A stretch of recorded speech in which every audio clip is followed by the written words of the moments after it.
Nobody walked into the Black Meridian and told Enzo Caruso no. The restaurant occupied the entire 14th floor of the Hargrove Tower in downtown Atlanta, a cathedral of black marble, smoked glass, and $400 plates that barely covered the actual business conducted in its private dining rooms. It wasn't the kind of place that advertised. You didn't find it on Yelp. You got a reservation at the Black Meridian the same way you got everything in this city. You knew someone, or someone knew you owed them. Bianca Wells had worked the floor for 3 years and understood one fundamental rule. Some tables you served with a smile, and some tables you survived. Table 12 was always a survival. She was restocking the dessert station when the elevator chimed and the temperature in the room dropped by several degrees. It wasn't the ventilation system. It was the arrival of a man who carried his own weather pattern everywhere he went. Enzo Caruso stepped off the elevator with the unhurried confidence of someone who had never once in his adult life been kept waiting. He was lean and dark-haired, somewhere in his early 40s, with the kind of sharp-cut jaw that belonged on ancient coins. His suit was the color of midnight, impeccably cut, with a single platinum cufflink catching the overhead chandelier light as he rolled back his left sleeve exactly 1/4 inch. Flanked by 2 men, one built like a walk-in refrigerator, the other a quiet, pale-eyed man named Dante who smiled too much. Enzo moved through the dining room without acknowledging a single person in it. He didn't need to. Every person in the room already knew exactly who he was. Bianca watched Raphael, the floor manager, practically materialize out of thin air, leading Enzo and his men to table 12 with the speed and desperation of a man who needed the earth to open up and consume him peacefully if anything went wrong tonight. As Enzo settled into the corner seat, always the corner seat, always the chair with its back to the wall, Raphael's eyes found Bianca across the floor with a look she had come to recognize as "Please don't let me die tonight." Table 12 was hers. Bianca set down the tongs she was holding, smoothed the front of her black uniform, and took a moment, just a breath, that she would never admit to anyone. She was 29 years old, 5'4", 180 pounds that she carried in her hips, her thighs, and the generous, unapologetic curve of her belly. She had grown up in Decatur, the second oldest of 5, and she had learned early that the world was divided into people who moved through it comfortably, and people who learned to take up exactly as much space as they needed, regardless of what anyone else thought about it. Bianca was firmly in the second category. She picked up a leather-bound menu, tucked a fresh notepad under her arm, and walked to table 12. "Good evening," she said, setting the menu in front of the man at the center of the table. "Welcome back to the Meridian. Can I start you gentlemen off with something from the bar?" Enzo Caruso did not look at the menu. He looked at her. It was the particular kind of look that wealthy, powerful men gave service workers when they wanted to establish, without a single word, that you existed in a fundamentally different category of human being than they did. His gaze moved over her with the same detached appraisal he might give a piece of furniture, cataloguing, dismissing. "Dante," Enzo said. His voice was low and unhurried, the way a man speaks when he has never once had to raise it to be heard. "When I called ahead for this reservation, I specifically requested Giselle." "Giselle's section is full, Mr. Caruso," Bianca said pleasantly. "I'll be taking care of you tonight." Enzo's gaze moved back to her. "I see that," he said. The 2 words landed with the precision of a scalpel. He glanced once, briefly and pointedly, at the way her uniform pulled slightly at the buttons across her chest, the swell of her hips against the fabric of her skirt. He looked away as if the view had been mildly disappointing. "Tell me, does the Meridian have new hiring standards, or did someone leave the employee entrance unlocked again?" The refrigerator on his left, she would later learn, his name was Bram, produced a sound that might have been a suppressed laugh. Bianca felt the familiar cold flame ignite somewhere behind her sternum. not embarrassment. She had burned through her quota of embarrassment by the time she was 14. This was something else. Cleaner, sharper. She uncapped her pen. "The ribeye is exceptional tonight," Bianca said as if he hadn't spoken. "Chef Moreau is doing a Madagascar pepper crust. The sea base is also good if you prefer something lighter." "Though?" She tapped her pen lightly against her notepad. "I probably shouldn't assume." Enzo went very still. It was the kind of stillness that preceded storms or executions, depending on your proximity. He turned to look at her fully for the first time, not the cataloguing look. Something different. Something that moved behind his eyes before he shut it down. "You're very bold for a woman in your position," he said softly. "I'm a server in a restaurant," Bianca said. "My position is standing up, which I'm doing very comfortably. Shall I give you a few minutes with the menu?" She smiled. Not the apologetic customer service smile she deployed for difficult tables, but a real one, the kind that reached her eyes and walked away before he could respond. In the kitchen, she set both hands on the stainless steel pass-through and breathed. Raphael appeared at her elbow like a bad conscience. "Bianca, please, I am begging you, from the deepest place in my soul, to not do whatever it is you are currently planning." "I'm not planning anything," Bianca said. "I'm going to take his order, bring him his food, and get him out of here." He had a man's kneecaps rearranged last spring because the man looked at him wrong. "His kneecaps are fine," Bianca said. "He looked at me wrong, and I'm still standing." Raphael made a sound like a man watching a car crash in slow motion and walked away. The rest of that service was a study in controlled warfare. Enzo ordered the ribeye, medium rare. Of course he did, with a specific Barolo that wasn't on the current wine list, and that Bianca located in 30 seconds by checking the private cellar inventory on the terminal. When she brought it without comment, setting the glass down with precise, unhurried efficiency, she watched something flicker in his expression that he covered almost immediately. He made another remark, when she brought the bread course, about whether the kitchen had prepared extra portions given the circumstances.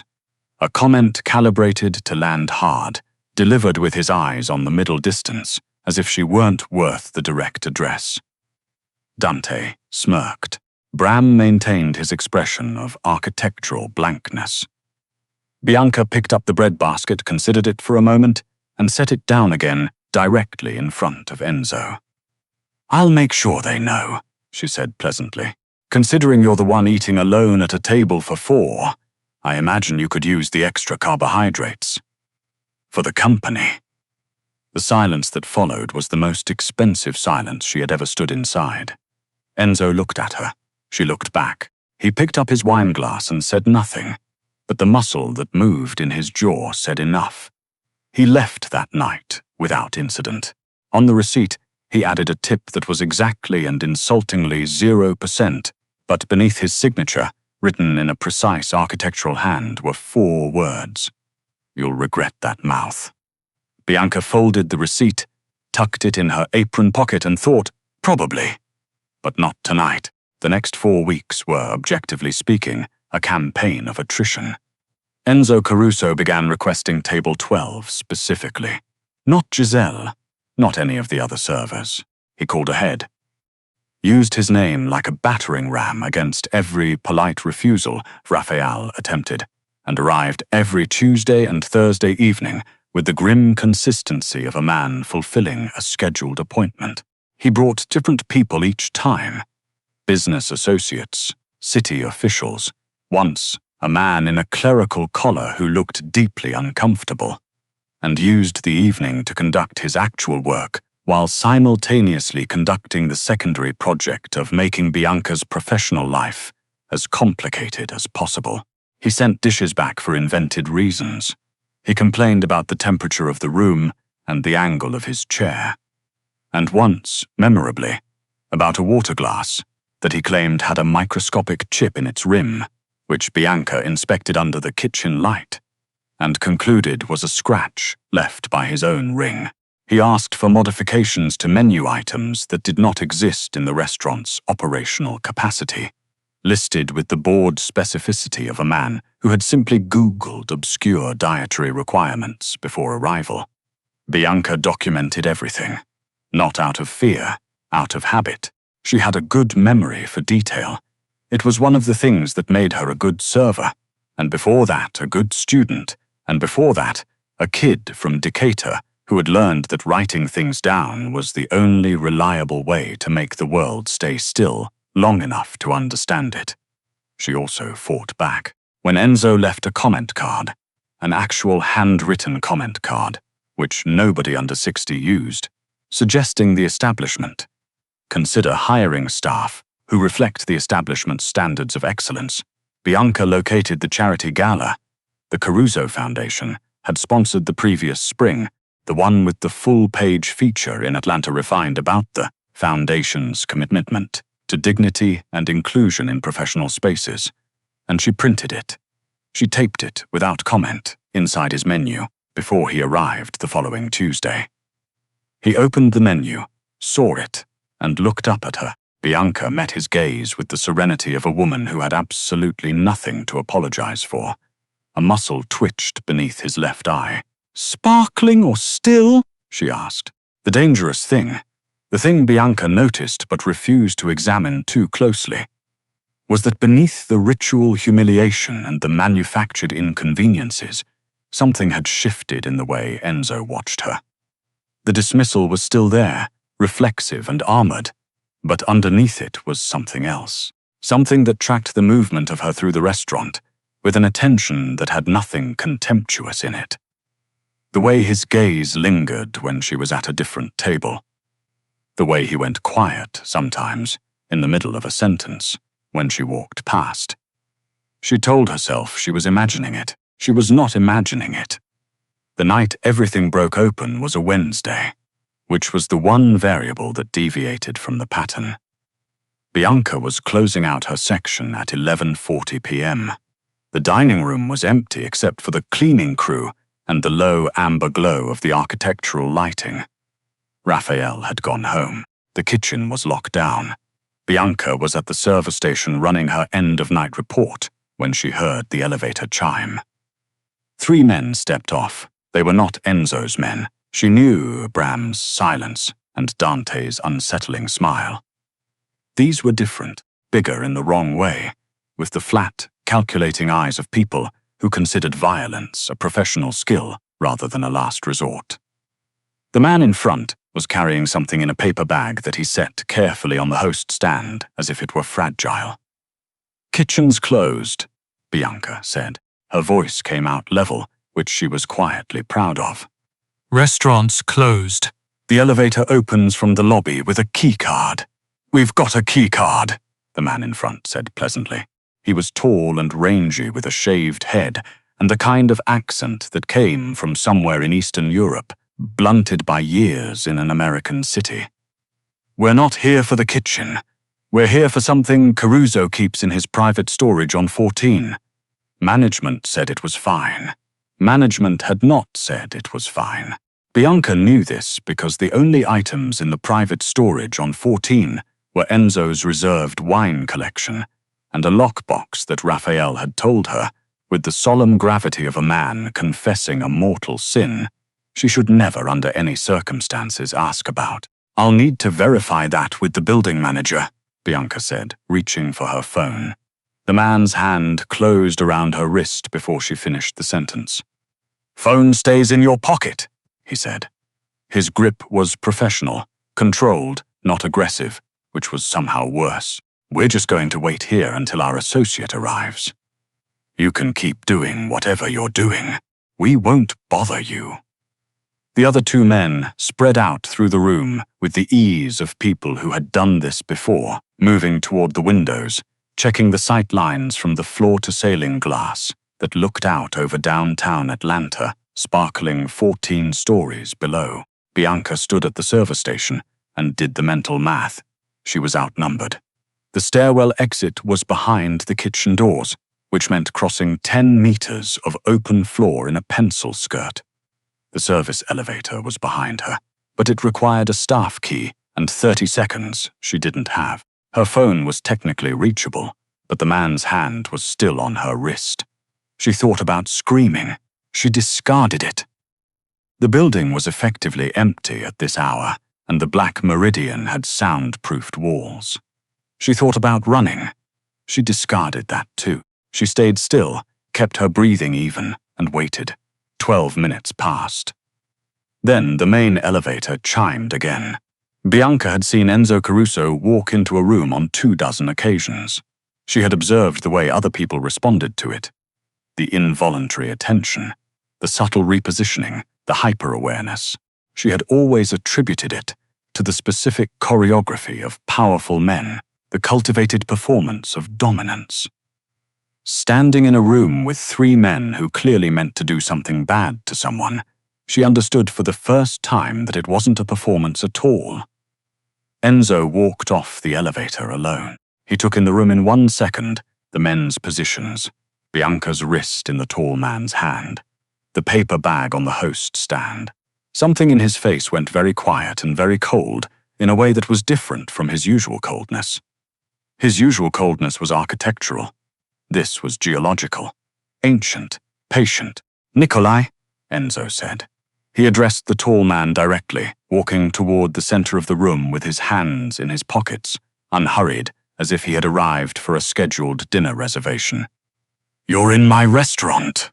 Your restaurant was convenient," Nikolai said. His grip on Bianca's wrist tightened slightly. "Vashchenko sends his regards. He wants the Meridian's books from Q3, all of them." "The Meridian's books belong to the Meridian," Enzo said. "The Meridian belongs to whatever Vashchenko says it belongs to," Nikolai said. "He's expanding into Atlanta. You've had a good run, Caruso. This is a professional conversation." "Professional," Enzo repeated. He glanced once at where Nikolai's hand was wrapped around Bianca's wrist. The geological coldness in his expression became something that had no comfortable name. "Let go of her. She stays where she is," Nikolai said. "Insurance." "She is not insurance," Enzo said, and something in the timbre of his voice shifted in a way that made the 2 men at the windows step back without quite knowing why. "She is the only person in this room who has nothing to do with what you're here for. Let go of her, and I'll hear what Vashchenko wants to say." Nikolai assessed this. He nodded and released her wrist. Bianca stepped back behind the server station. She could feel the blood returning to her hand with a pins and needles rush. She watched Enzo walk to the center of the room, hands still in his pockets, and thought, "He's going to negotiate. He's going to give them something, and they're going to leave." Then she saw Dante materialize from the service corridor behind the 2 men at the windows, and understood that this had never been a negotiation. What followed was fast and entirely professional, in a way that Bianca would spend several days afterward not thinking about too carefully. Dante moved on the 2 men at the windows. Enzo moved on Nikolai with a speed that contradicted everything about his composed, unhurried affect. The paper bag on the host stand went over in the struggle. There was a gunshot. One, deafeningly loud in the soundproofed room, and a second of frozen silence in which Bianca pressed herself flat against the server station and tried to determine if she was still alive. She was. Enzo was not entirely. He was standing in the center of the room, Nikolai's wrists zip-tied behind him, Dante securing the second man with an efficiency that suggested extensive practice. But Enzo's left hand was pressed against his side, and between his fingers, Bianca could see the dark spread of blood soaking through the white of his shirt. He had been shot. He was still standing. "Dante," Enzo said. His voice was entirely steady. The third one went down the stairwell. "Get him." "Sir, get him." Dante exchanged a look with Bianca that lasted exactly 1 second and contained a complete conversation, then ran for the stairwell. Enzo stood alone in the wreckage of his restaurant with 2 zip-tied men on the floor and a spreading bloodstain, and he looked at Bianca. "You need to go home," he said. "There'll be people here in 20 minutes. You don't want to be present for that." "You've been shot," Bianca said. I've noticed. You're bleeding through your shirt. I'm aware you're going to pass out. A pause. That's unlikely. Your color is terrible, Bianca said. You look like a piece of good quality chalk. Sit down. Enzo looked at her. Sit down, Bianca said, the way she had told her younger brothers to sit down 1,000 times, the voice that left no architecture for argument. Enzo sat. He sat in the nearest chair, not the corner seat, not table 12, just the closest available surface, and Bianca crossed the room to him, pulling the small first aid kit from behind the server station that she had stocked herself 18 months ago, after Raphael had a minor kitchen accident. And the restaurant's existing kit contained nothing but 2 Band-Aids and a packet of aspirin from 2019. Keep pressure here, she said, pressing a stack of folded napkins, the good linen ones, 200 thread count. She would feel bad about that later, against his side. How bad is it? I've had worse, Enzo said. That's not the question I asked. He exhaled through his nose. It's a graze. Maybe a partial. Dante's calling, the doctor. Good. Bianca kept pressure on the wound, her hand over his, and did not think about the fact that her palm was pressed flat against the ribs of a man who had spent 4 weeks making condescending remarks about her body. Stay awake. I'm not going to pass out, Enzo said, with the offended dignity of a man who had never fainted in his life and considered it a personal failing. You're welcome to prove that. She looked up and found his face much closer than she expected. He was leaning slightly forward with the involuntary drift of a person whose body was conserving resources, and their faces were perhaps 10 inches apart. Look at me. Keep your eyes open. He looked at her. The cold, geological expression was gone. Or rather, it was still there structurally, the architecture of it intact, but something beneath it had been disturbed. She was used to men looking through her or over her. Enzo Caruso, sitting in a dining room chair with his blood on her hands and her linen, was looking at her with an attention so complete it felt almost structural. Your hands are steady, he said. I grew up with 4 siblings, Bianca said. I've been the calm one in a crisis since I was 11. You didn't run. Where would I run to? It's 14 floors. Something moved across his face. Most people would have found a way. I'm not most people, Bianca said. Pressure. Don't let up. Enzo's people arrived in 17 minutes. They were efficient and impersonal, and treated the presence of a restaurant server with blood-soaked hands standing next to their boss with the blank acceptance of people who had learned not to ask questions. A compact, silver-haired man named Doctor Paradis appeared with a medical bag and told Bianca with professional courtesy that she could leave now. She stayed. She stayed because, practically speaking, she had nowhere to go until someone told her what had happened to Dante, and whether there was another man somewhere in the building, and because the idea of going home to her apartment and sitting with the adrenaline crackling through her nervous system while she watched cable television was actively worse than staying. Also, she admitted to herself, she stayed because she wanted to know that he was going to be all right. She found this annoying. She sat in the private room off the main dining floor, the one used for high-value dinners, with its long mahogany table and walls lined with wine she could never afford, and drank the glass of water someone had handed her, and waited. 40 minutes later, the door opened. Enzo had changed his shirt. Someone had brought him a clean one, charcoal, still impeccably fitted, because apparently he traveled with a wardrobe allowance at all times. The bandaging underneath was visible in profile, a slight stiffness in how he moved, a careful half-inch of accommodation in every step. He crossed to the other side of the table and sat down. For a long moment, neither of them said anything. Dr. Paredes says it was a through and through, Enzo said finally. Clean exit. I'll be uncomfortable for a few weeks. Good, Bianca said. Another silence. I want to ask you something, Enzo said. He rested his hands flat on the table, which struck her as an unusual posture for him. Open, with no concealment in it. When Nikolai had you, before I came up, what were you planning to do? Bianca thought about it. I was going to wait for an opening. If he'd moved toward the storage room, I would have gone for the service elevator.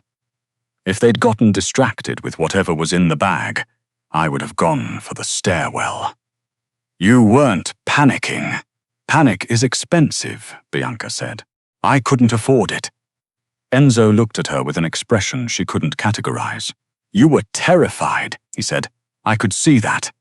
But you were, he stopped. Started again. You were still thinking. Yes. Most people stop thinking when they're afraid. I know, Bianca said. That's why I was still thinking. The silence changed texture. It had been, up to that point, the silence of aftermath, the stunned quiet of two people processing a shared catastrophe. Now it became something with more weight in it. She watched him try to say something and discard it. Try again. I owe you an apology, Enzo said. Bianca set down her water glass. Do you? What I've done over the past month? He paused. The comments. The way I spoke to you. What I said the first night. He said it as a catalogue, flat and direct, no evasion in it. It was calculated and deliberate and wrong. Bianca watched him. Why did you do it? Another pause, longer this time.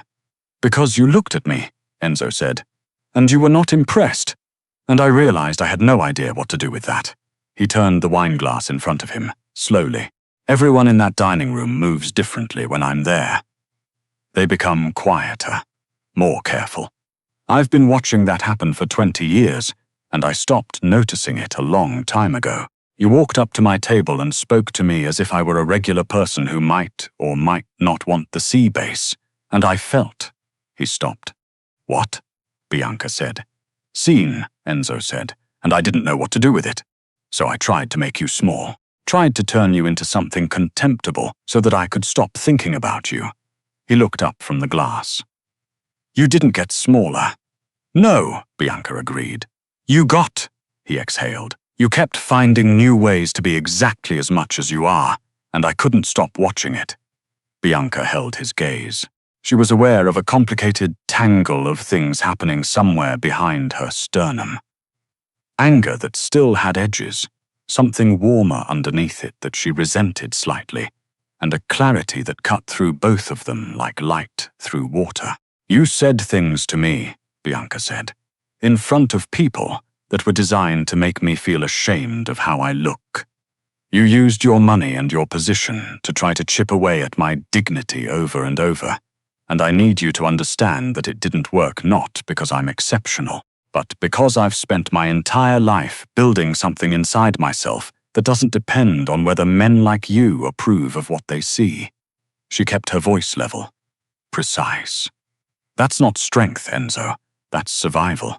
You were trying to take something from me that you were never entitled to in the first place. The silence after this was the longest yet. I know, Enzo said. Saying you're sorry isn't sufficient. I know that too. Then what are you offering? Bianca asked. He reached inside his jacket, slowly, carefully, with his hand visible so there was no ambiguity about what he was reaching for, and set a key card on the mahogany table between them. The Meridian's books from Q3, the ones Vashchenko wanted. His eyes were steady on hers. The foundation for everything I run in this city, documented. In your hands. If I ever speak to you the way I spoke to you this month, if I ever treat you as anything less than what you are, you have leverage I have given you willingly. Bianca looked at the key card. That's a strange apology, she said. I'm a strange person, Enzo said. I don't have a better one.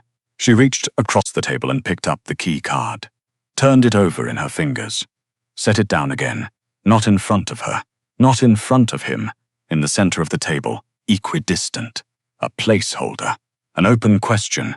Buy me dinner, Bianca said, a real one. Not at your restaurant, somewhere that neither of us owns or operates or has compromised the structural integrity of this evening. Make a reservation like a normal person. Show up on time. Enzo looked at her for a long moment, and something that had been locked behind the geological coldness shifted and shifted and finally gave way. Something that was not a smirk, not the cold amusement he deployed like a weapon, but an actual and fully human expression of a man who was not entirely sure he deserved what he was hoping for, and found himself hoping for it anyway. "Friday," he said. "Thursday," Bianca said. "I work Fridays." He nodded, slowly. "Thursday."